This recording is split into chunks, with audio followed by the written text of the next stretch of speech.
ইটাখোলাৰ ডিকৰাই চাহ বাগিচাত শ্ৰী শ্ৰী বুঢ়া বাবা থানৰ 190 বছৰীয়া প্ৰতিষ্ঠা দিৱস উদযাপন 1835 চনত উইলিয়ামছন মেগৰ তাহানিৰ ব্ৰিটিছ চৰকাৰে নিৰ্মাণ কৰা এটি ঐতিহাসিক স্থান বুঢ়া বাবা স্থান।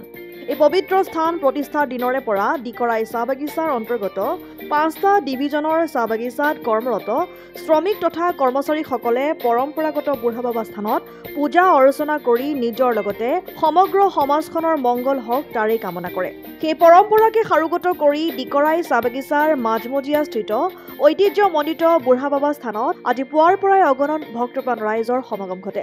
এই পবিত্ৰ স্থানত উপস্থিত হৈ ভক্তপ্ৰাণ ৰাইজে অতি ভক্তিভাৱে নিজৰ ইষ্ট দেৱতাক স্মৰণ কৰে।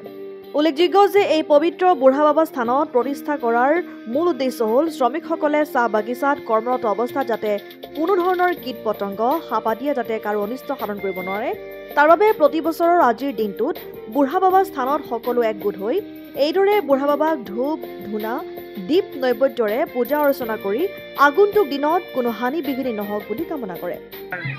ডিকৰাই চাহ বাগিচা এইটো আমাৰ স্থাপিত হৈছে আমাৰ ঐতিহাসিক 200 বছৰ ধৰি আমাৰ এই বুঢ়া বাবা মন্দিৰ আমাৰ ৰাইজে বছৰি এবাৰ পূজা কৰে আৰু আমাৰ ৰাইজে ইয়াত পূজা কৰি আমাৰ ৰাইজে বহুত সুখী হয় আৰু এই বছৰো আমি 2024 চনত আমাৰ বুঢ়া বাবা পূজা মন্দিৰত এই ঐতিহাসিক পূজা আমি এই ভাবি আমি এই দায়িত্ব পালন কৰি আছোঁ।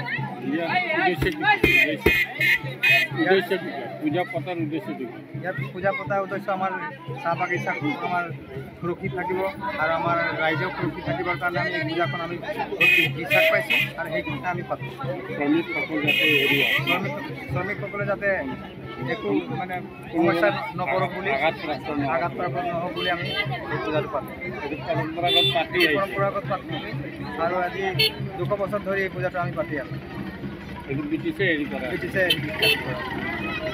জামুগুৰিহাটৰ পৰা ৰাতুল হাজৰিকাৰ ৰিপৰ্ট, অসম আদিত্য।